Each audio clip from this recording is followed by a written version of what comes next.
Capítulo 9. Se enciende una luz en Suiza. En la elección de los instrumentos que sirvieron para reformar la Iglesia, se nota el mismo plan divino que en la de quienes la establecieron. El Maestro Celestial pasó por alto a los grandes de la tierra, a los hombres que gozaban de reputación y de riquezas, y estaban acostumbrados a recibir alabanzas y homenajes como caudillos del pueblo.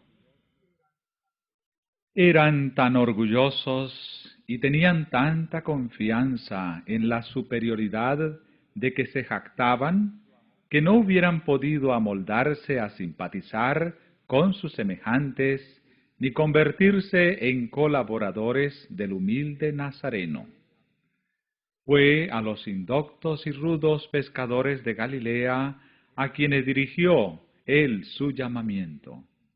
Venid en pos de mí, y os haré pescadores de hombres. Estos sí que eran humildes y dóciles.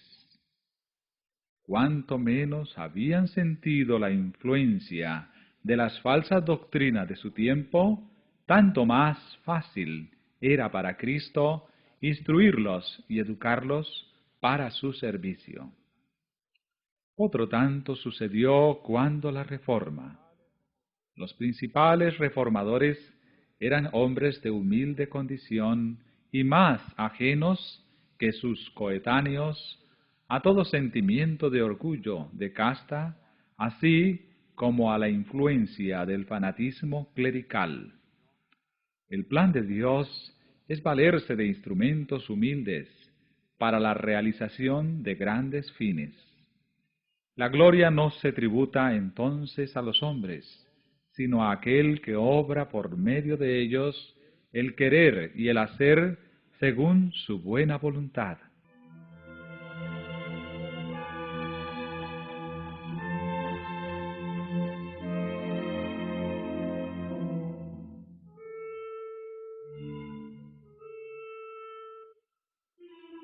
Pocas semanas después que naciera Lutero, en la cabaña de un minero de Sajonia, nació Ulrico Zwinglio, en la choza de un pastor de los Alpes.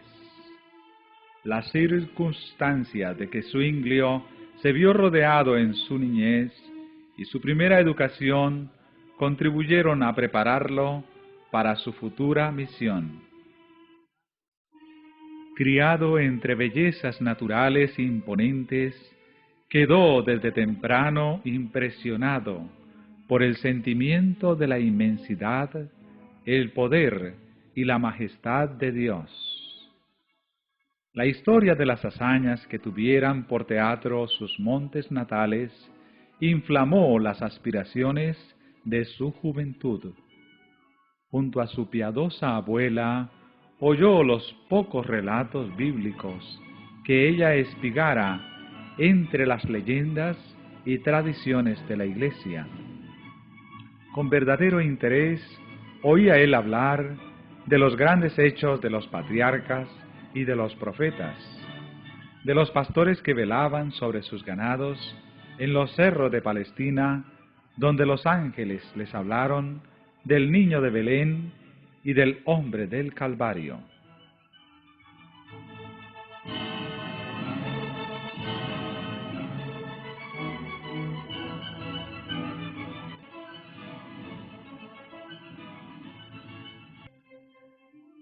Lo mismo que Juan Lutero, el padre de Zwinglio deseaba dar educación a su hijo, para lo cual dejó su valle natal en temprana edad. Su espíritu se desarrolló pronto y resultó difícil saber dónde podrían hallarle profesores competentes. A los 13 años fue a Berna, que poseía entonces la mejor escuela de Suiza. Sin embargo, surgió un peligro que amenazaba dar en tierra con lo que de él se esperaba. Los frailes hicieron esfuerzos muy resueltos para seducirlo a que entrara en un convento. Los monjes franciscanos y los dominicos rivalizaban por ganarse el favor del pueblo, y al efecto se esmeraban a porfía en el adorno de los templos, en la pompa de las ceremonias y en lo atractivo de las reliquias y de las imágenes milagrosas.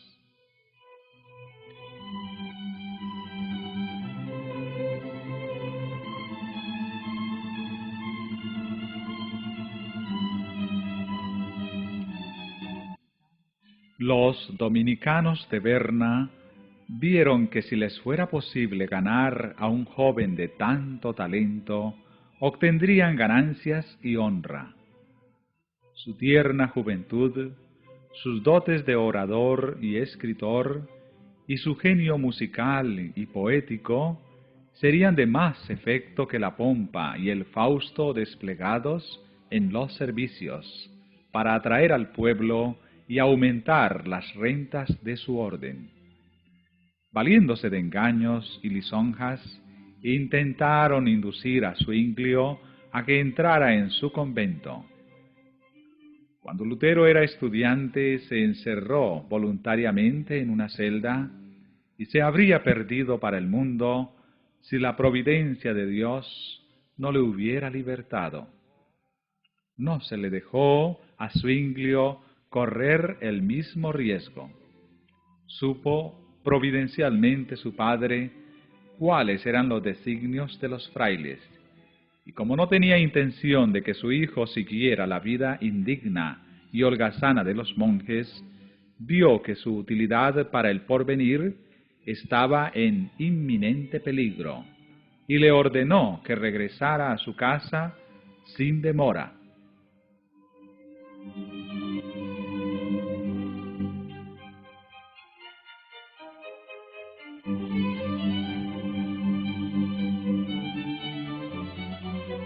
El mandato fue obedecido, pero el joven no podía sentirse contento por mucho tiempo en su valle natal, y pronto volvió a sus estudios, yéndose a establecer después de algún tiempo en Basilea.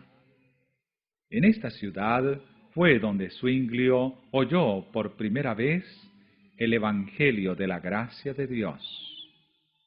Wittenbach, profesor de idiomas antiguos, había sido llevado en sus estudios del griego y del hebreo al conocimiento de las Sagradas Escrituras, y por su medio la luz divina esparcía sus rayos en las mentes de los estudiantes que recibían de él enseñanza. Declaraba el catedrático que había una verdad más antigua y de valor infinitamente más grande que las teorías enseñadas por los filósofos y los escolásticos. Esta antigua verdad consistía en que la muerte de Cristo era el único rescate del pecador. Estas palabras fueron para Zwinglio como el primer rayo de luz que alumbra al amanecer.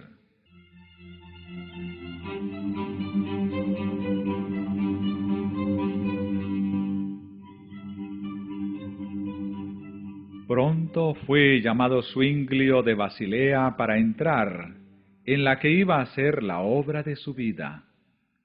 Su primer campo de acción fue una parroquia alpina, no muy distante de su valle natal. Habiendo recibido las órdenes sacerdotales, se aplicó con ardor a investigar la verdad divina, porque estaba bien enterado, dice un reformador de su tiempo, de cuánto deben saber aquellos a quienes les está confiado el cuidado del rebaño del Señor. A medida que escudriñaba las Escrituras, más claro le resultaba el contraste entre las verdades en ellas encerradas y las herejías de Roma. Se sometía a la Biblia y la reconocía como la palabra de Dios y única regla suficiente e infalible. Veía que ella debía ser su propio intérprete. No se atrevía a tratar de explicar las Sagradas Escrituras para sostener una teoría o doctrina preconcebida, sino que consideraba su deber aprender lo que ellas enseñan directamente y de un modo evidente. Procuraba valerse de toda ayuda posible para obtener un conocimiento correcto y pleno de sus enseñanzas, e invocaba al Espíritu Santo, el cual, declaraba él, quería revelar la verdad a todos los que la investigasen con sinceridad y en oración.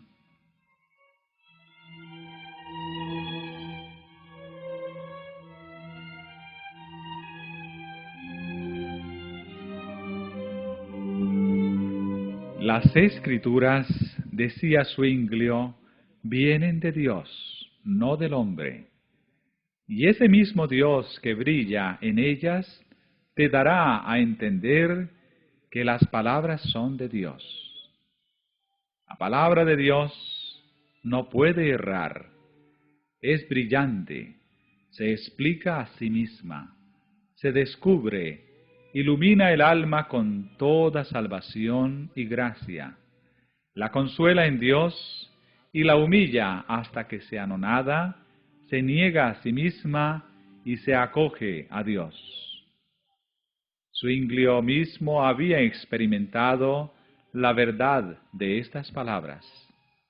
Hablando de ello, escribió lo siguiente: Cuando comencé a consagrarme enteramente a las Sagradas Escrituras, la filosofía y la teología escolástica me suscitaban objeciones sin número, y al fin resolví dejar a un lado todas estas quimeras y aprender las enseñanzas de Dios en toda su pureza, tomándolas de su preciosa palabra.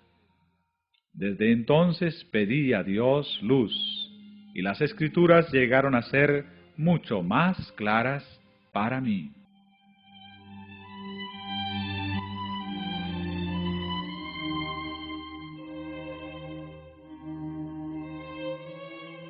Zwinglio no había recibido de Lutero la doctrina que predicaba, era la doctrina de Cristo.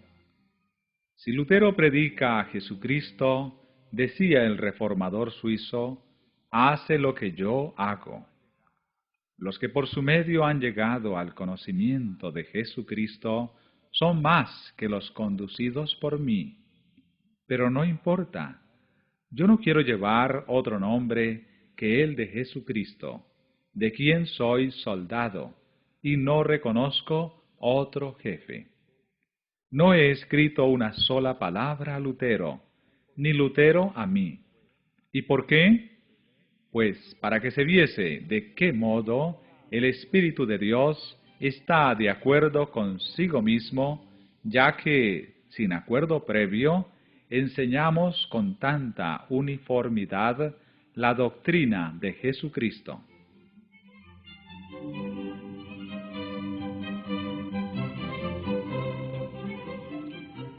En 1516 fue llamado Zwinglio a predicar regularmente en el convento de Eisleben, donde iba a ver más de cerca las corrupciones de Roma y donde iba a ejercer como reformador una influencia que se dejaría sentir más allá de sus Alpes natales. Entre los principales atractivos de Eisleben había una virgen de la que se decía que estaba dotada del poder de hacer milagros. Sobre la puerta de la abadía estaba grabada esta inscripción: aquí se consigue plena remisión de todos los pecados. En todo tiempo acudían peregrinos a visitar el santuario de la Virgen. Pero en el día de la gran fiesta anual de su consagración, venían multitudes de toda Suiza y hasta de Francia y Alemania. Zuinglio fue muy afligido al ver estas cosas. Aprovechó la oportunidad para proclamar la libertad por medio del Evangelio a aquellas almas esclavas de la superstición.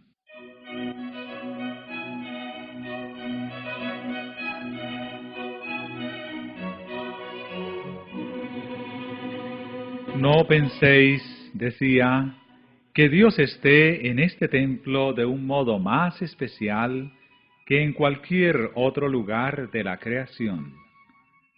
Sea la que fuere la comarca que vosotros habitáis, Dios os rodea y os oye. ¿Será acaso con obras muertas, largas peregrinaciones, ofrendas, imágenes, la invocación de la Virgen o de los santos, con lo que alcanzaréis la gracia de Dios? ¿De qué sirve el conjunto de palabras de que formamos nuestras oraciones? ¿Qué eficacia tiene la rica capucha del fraile, la cabeza rapada, hábito largo y bien ajustado, y las zapatillas bordadas de oro? Al corazón es a lo que Dios mira, y nuestro corazón está lejos de Dios. Cristo, añadía, que se ofreció una vez en la cruz, es la hostia y la víctima que satisfizo eternamente a Dios por los pecados de todos los fieles.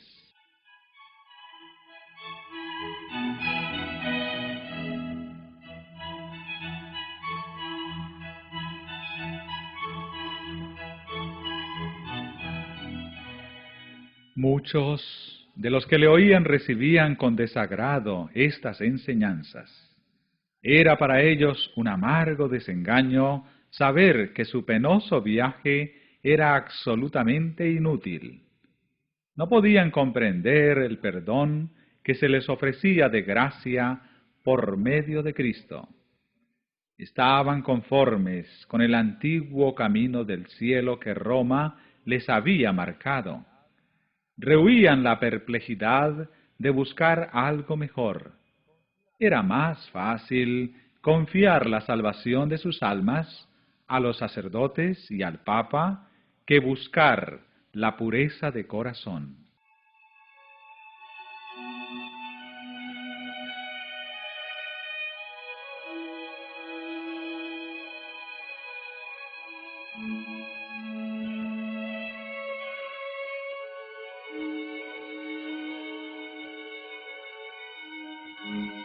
Otros, en cambio, recibieron con alegría las nuevas de la redención por Cristo. Las observancias establecidas por Roma no habían infundido paz a su alma, y llenos de fe, aceptaban la sangre del Salvador en propiciación por sus pecados. Estos regresaron a sus hogares para revelar a otros la luz preciosa que habían recibido. Así fue llevada la verdad de aldea en aldea, de pueblo en pueblo, y el número de peregrinos que iban al santuario de la Virgen disminuyó notablemente. Menguaron las ofrendas, y en consecuencia la prebenda de Zuinglio menguó también, porque de aquella sacaba su subsistencia. Pero sentíase feliz al ver quebrantarse el poder del fanatismo y de la superstición.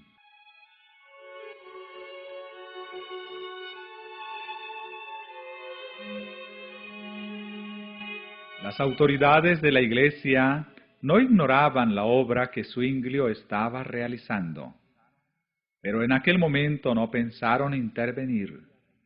Abrigaban todavía la esperanza de ganarlo para su causa y se esforzaron en conseguirlo por medio de agasajos. Entretanto, la verdad fue ganando terreno y extendiéndose en los corazones del pueblo.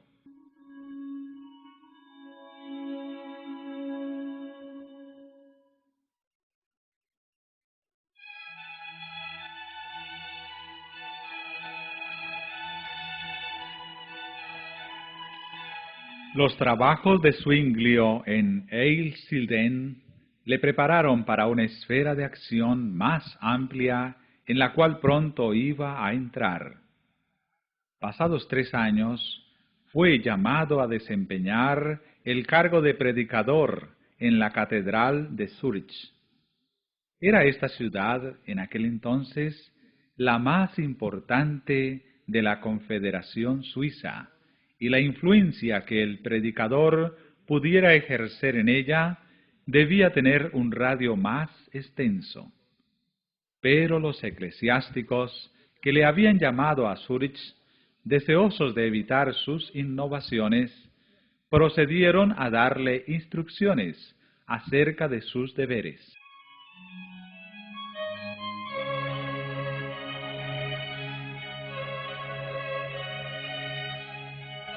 Pondréis todo vuestro cuidado, le dijeron, en recaudar las rentas del cabildo, sin descuidar siquiera las de menor cuantía. Exhortaréis a los fieles, ya desde el púlpito, ya en el confesionario, a que paguen los censos y los diezmos, y a que muestren con sus ofrendas cuánto aman a la Iglesia. Procuraréis multiplicar las rentas procedentes de los enfermos, de las misas y en general de todo acto eclesiástico. Respecto a la administración de los sacramentos, a la predicación y a la vigilancia requerida para apacentar la grey, son también deberes del cura párroco. No obstante, podéis descargaros de esta última parte de vuestro ministerio, tomando un vicario sustituto, sobre todo para la predicación. Vos no debéis administrar los sacramentos sino a los más notables, y sólo después que os lo hayan pedido. Os está prohibido administrarlos sin distinción de personas.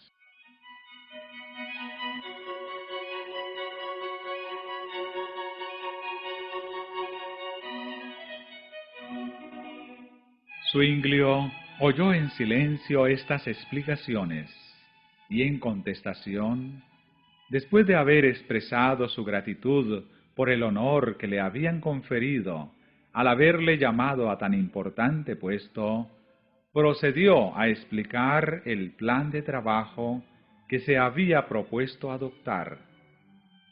La vida de Jesús, dijo, ha estado demasiado tiempo oculta al pueblo. Me propongo predicar sobre todo el Evangelio según San Mateo, ciñéndome a la fuente de la Sagrada Escritura, escudriñándola y comparándola con ella misma, buscando su inteligencia por medio de ardientes y constantes oraciones. A la gloria de Dios, a la alabanza de su único Hijo, a la pura salvación de las almas y a su instrucción en la verdadera fe, es a lo que consagraré mi ministerio.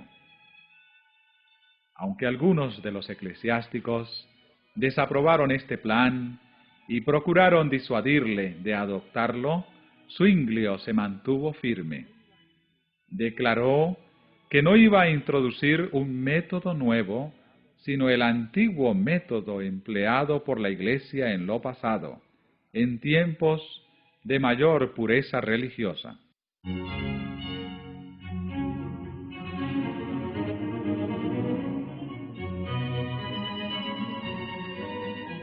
Ya se había despertado el interés de los que escuchaban las verdades que él enseñaba, y el pueblo se reunía en gran número a oír la predicación. Muchos que desde hacía tiempo habían dejado de asistir a los oficios se hallaban ahora entre sus oyentes. Inició Zwinglio su ministerio, abriendo los evangelios y leyendo y explicando a sus oyentes la inspirada narración de la vida, doctrina y muerte de Cristo. En Zúrich, como en Eisleben, presentó la palabra de Dios como la única autoridad infalible y expuso la muerte de Cristo como el solo sacrificio completo. Es a Jesucristo, dijo, a quien deseo conduciros, a Jesucristo, verdadero manantial de salud. En torno del predicador se reunían multitudes de personas de todas las clases sociales, desde los estadistas y los estudiantes hasta los artesanos y los campesinos. Escuchaban sus palabras con el más profundo interés. Él no proclamaba tan solo el ofrecimiento de una salvación gratuita, sino que denunciaba sin temor los males y las corrupciones de la época. Muchos regresaban de la catedral dando alabanzas a Dios. Este, decían, es un predicador de verdad. Él será nuestro Moisés para sacarnos de las tinieblas de Egipto.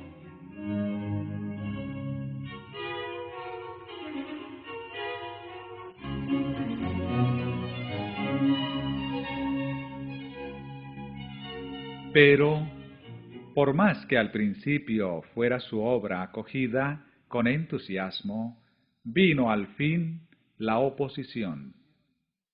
Los frailes se propusieron estorbar su obra y condenar sus enseñanzas.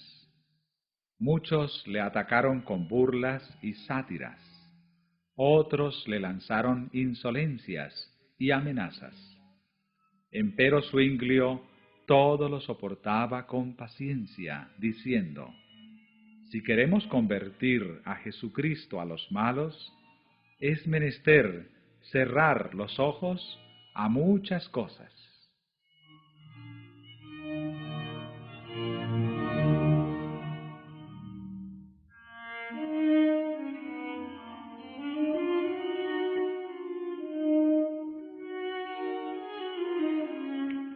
Por aquel tiempo, un nuevo agente vino a dar impulso a la obra de la reforma.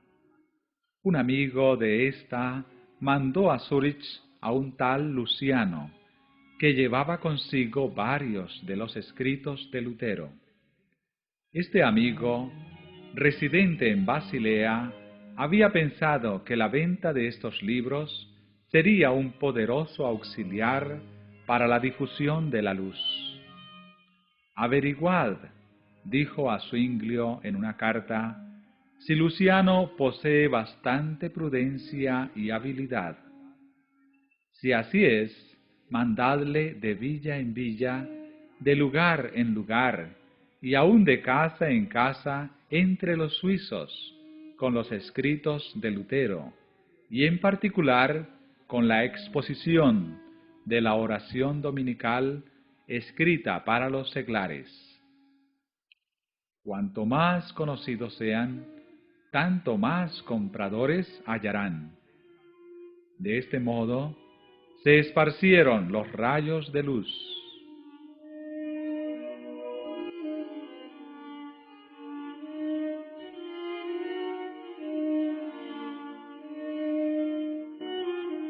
Cuando Dios se dispone a quebrantar las cadenas de la ignorancia y de la superstición, es cuando Satanás trabaja con mayor esfuerzo para sujetar a los hombres en las tinieblas y para apretar aún más las ataduras que los tienen sujetos.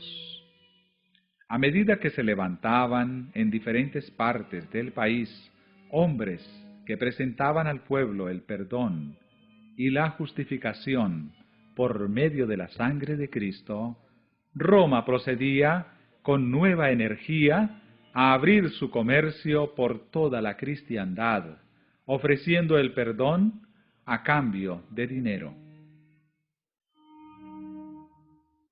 Cada pecado tenía su precio y se otorgaba a los hombres licencia para cometer crímenes, con tal que abundase el dinero en la tesorería de la Iglesia. De modo que seguían adelante dos movimientos. uno que ofrecía el perdón de los pecados por dinero, y el otro que lo ofrecía por medio de Cristo. Roma que daba licencia para pecar, haciendo de esto un recurso para acrecentar sus rentas, y los reformadores que condenaban el pecado y señalaban a Cristo como propiciación y redentor.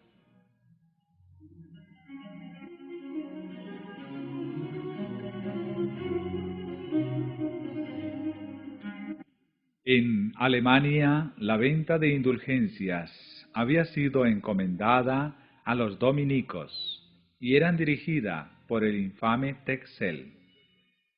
En Suiza, el tráfico fue puesto en manos de los franciscanos, bajo la dirección de un fraile italiano llamado Sansón.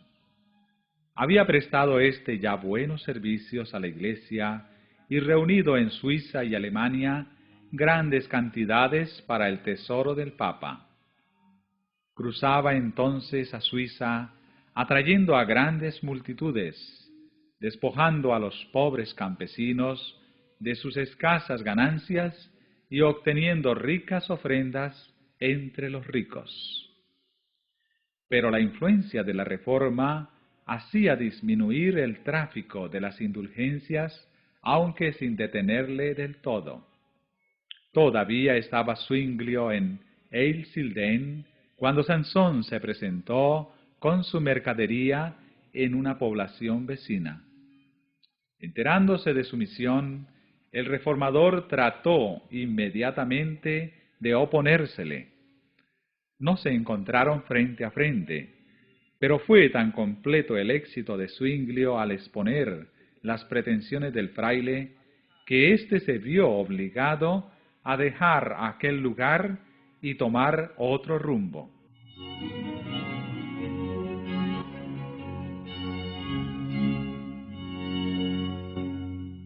En Zúrich predicó Zwinglio con ardor contra estos monjes traficantes en perdón.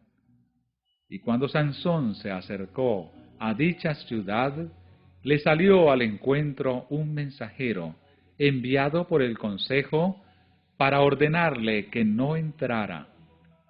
No obstante, logró al fin introducirse por estratagema, pero a poco le despidieron sin que hubiese vendido ni un solo perdón, y no tardó en abandonar a Suiza.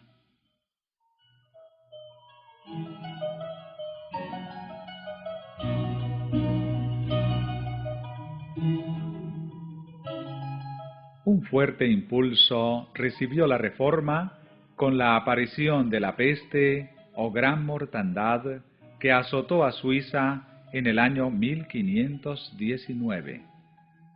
Al verse los hombres cara a cara con la muerte, se convencían de cuán vanos e inútiles eran los perdones que habían comprado poco antes, y ansiaban tener un fundamento más seguro sobre el cual basar su fe. Zwinglio se contagió en Zúrich y se agravó de tal modo que se perdió toda esperanza de salvarle y circuló por muchos lugares el rumor de que había muerto. En aquella hora de prueba, su valor y su esperanza no vacilaron.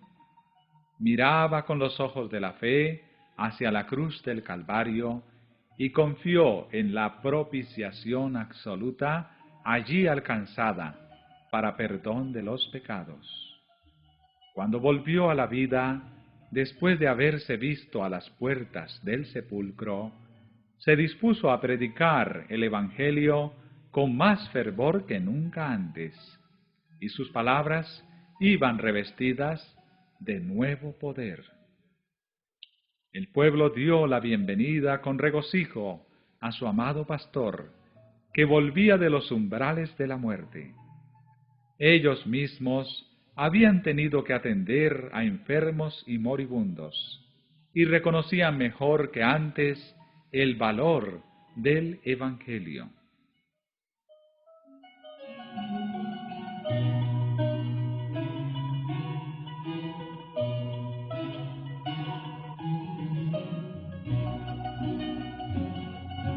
Zwinglio había alcanzado ya un conocimiento más claro de las verdades de éste y experimentaba mejor en sí mismo su poder regenerador.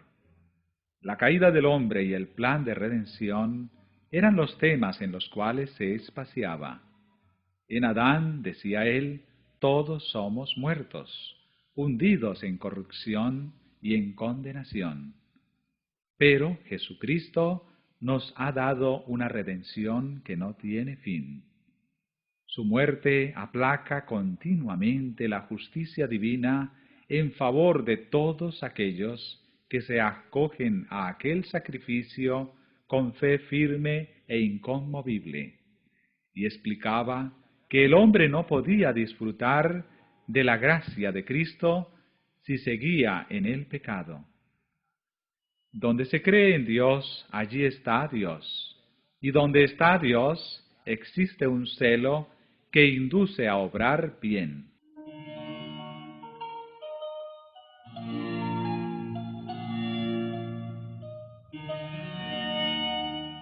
Creció tanto el interés en las predicaciones de Zwinglio que la catedral se llenaba materialmente con las multitudes de oyentes que acudían para oírle.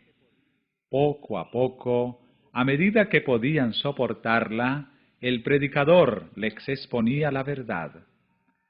Cuidaba de no introducir desde el principio puntos que los alarmasen y creasen en ellos prejuicios. Su obra era ganar sus corazones a las enseñanzas de Cristo, enternecerlos con su amor y hacerles tener siempre presente su ejemplo. Y a medida que recibieran los principios del Evangelio, abandonarían inevitablemente sus creencias y prácticas supersticiosas.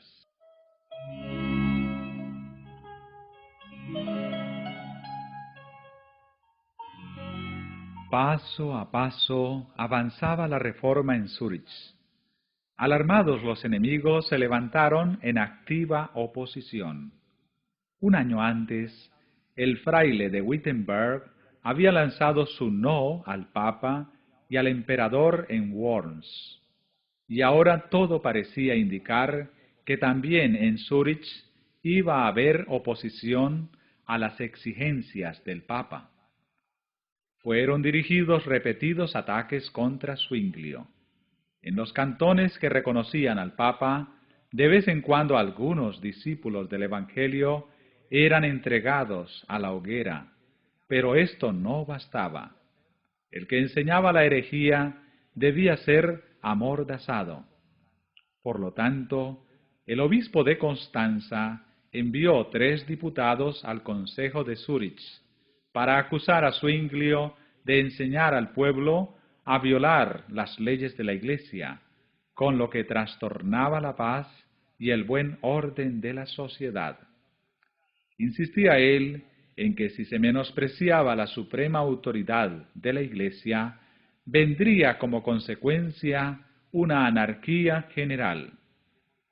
Zwinglio replicó que por 4 años había estado predicando el Evangelio en Zúrich y que la ciudad estaba más tranquila que cualquier otra ciudad de la Confederación.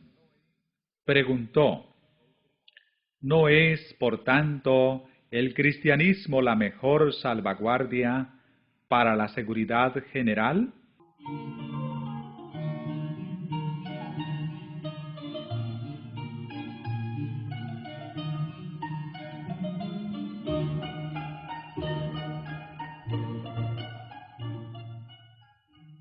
Los diputados habían exhortado a los concejales a que no abandonaran la Iglesia, porque fuera de ella, decían, no hay salvación.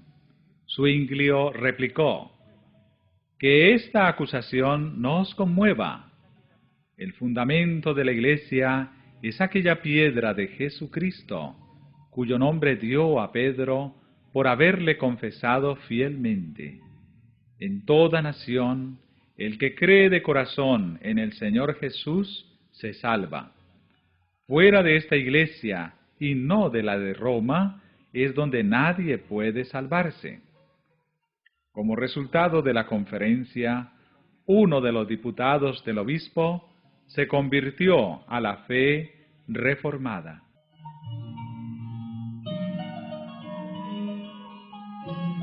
El consejo se abstuvo de proceder contra Zuinglio y Roma se preparó para un nuevo ataque.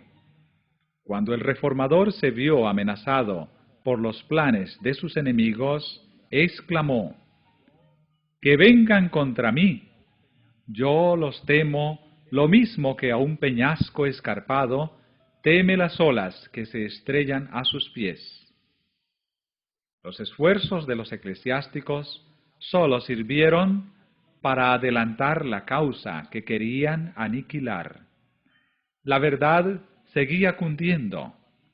En Alemania, los adherentes abatidos por la desaparición inexplicable de Lutero cobraron nuevo aliento al notar los progresos del Evangelio en Suiza.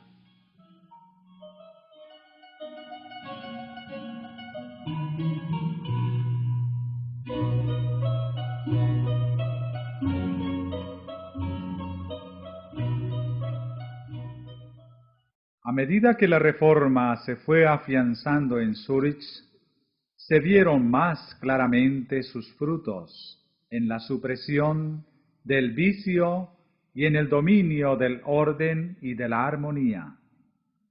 La paz tiene su habitación en nuestro pueblo, escribía Zuinglio. No hay disputas, ni hipocresías, ni envidias, ni escándalos.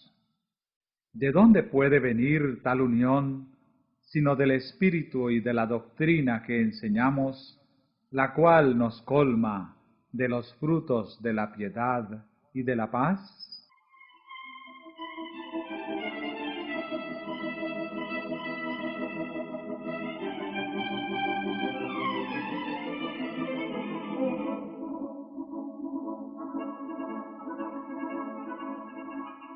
Las victorias obtenidas por la Reforma indujeron a los romanistas a hacer esfuerzos más resueltos para dominarla. Viendo cuán poco habían logrado con la persecución para suprimir la obra de Lutero en Alemania, decidieron atacar a la Reforma con sus mismas armas. Sostendrían una discusión con Zuinglio y, encargándose de los asuntos, se asegurarían el triunfo al elegir no sólo el lugar en que se llevaría a efecto el acto, sino también los jueces que decidirían de parte de quién estaba la verdad. Si lograban por una vez tener a Zuinglio en su poder, tendrían mucho cuidado de que no se les escapase. Una vez acallado el jefe, todo el movimiento sería pronto aplastado. Este plan, por supuesto, se mantuvo en la mayor reserva.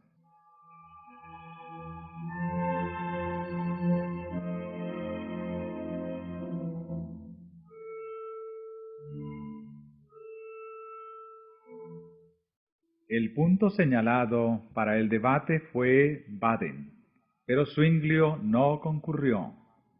El Consejo de Zúrich, sospechando los designios de los papistas y advertido del peligro por las horrendas piras que habían sido encendidas ya en los cantones papistas para los confesores del Evangelio, no permitió que su pastor se expusiera a este peligro.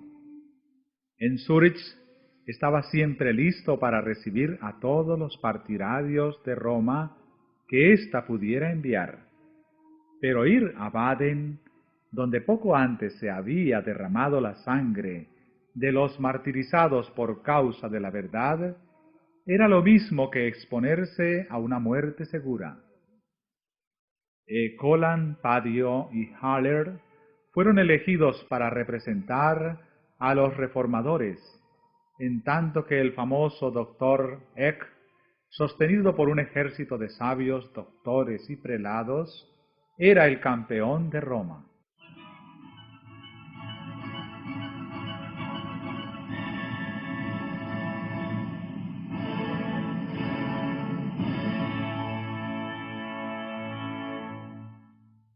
Aunque Zwinglio no estaba presente en aquella conferencia, ejerció su influencia en ella. Los secretarios todos fueron elegidos por los papistas, y a todos los demás se les prohibió que sacasen apuntes so pena de muerte. A pesar de esto, Zwinglio recibía cada día un relato fiel de cuanto se decía en Baden. Un estudiante que asistía al debate escribía todas las tardes cuántos argumentos habían sido presentados, y otros dos estudiantes se encargaban de llevar a Zwinglio estos papeles, juntamente con cartas de Colampadio. El reformador contestaba dando consejos y proponiendo ideas. Escribía sus cartas durante la noche y por la mañana los estudiantes regresaban con ellas a Baden. Para burlar la vigilancia de la guardia en las puertas de la ciudad, estos mensajeros llevaban en la cabeza sendos canastos con aves de corral, de modo que se les dejaba entrar sin inconveniente alguno.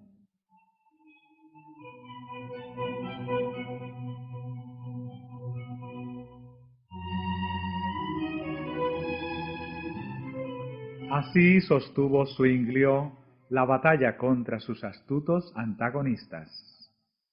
Ha trabajado más, decía Miconius, meditando y desvelándose y transmitiendo sus opiniones a Baden, de lo que hubiera hecho disputando en medio de sus enemigos.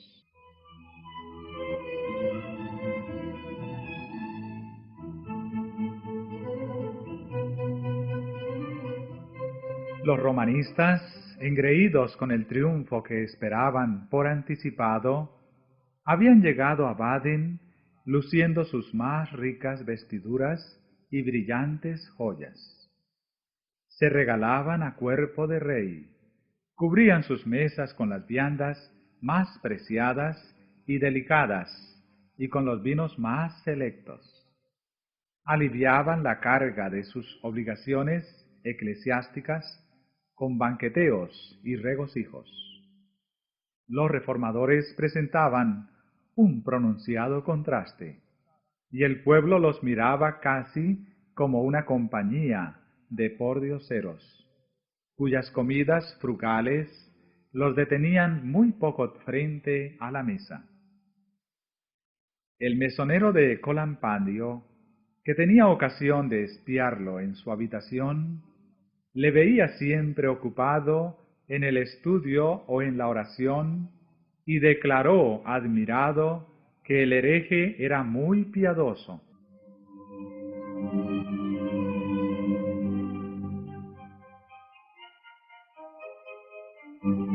En la conferencia, Eck subía orgullosamente a un púlpito soberbiamente decorado, en tanto que el humilde Colampadio, pobremente vestido, estaba obligado a sentarse frente a su adversario en tosca plataforma.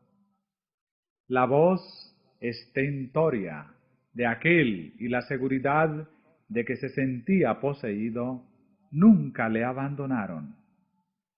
Su celo era estimulado tanto por la esperanza del oro como por la de la fama, porque el defensor de la fe iba a ser recompensado con una hermosa cantidad. A falta de mejores argumentos, recurría a insultos y aún blasfemias.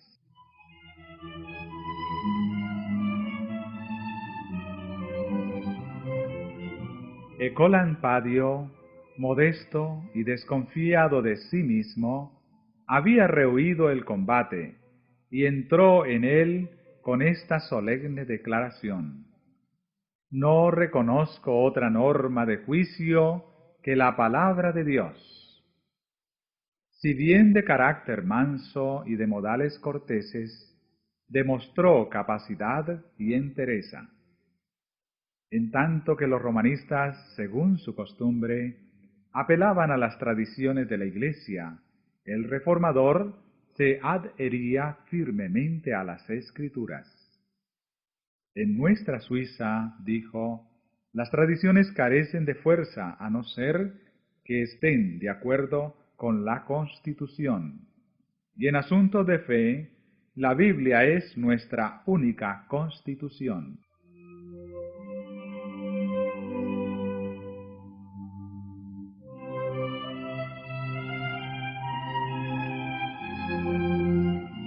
El contraste entre ambos contendientes no dejó de tener su efecto. La serena e inteligente argumentación del reformador, el cual se expresaba con tan noble mansedumbre y modestia, impresionó a los que veían con desagrado las orgullosas pretensiones de Eck.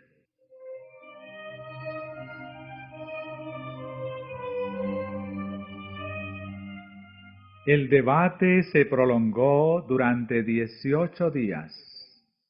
Al terminarlo, los papistas cantaron victoria con gran confianza, y la Dieta declaró vencidos a los reformadores y todos ellos, con Zwinglio, su jefe, separados de la Iglesia.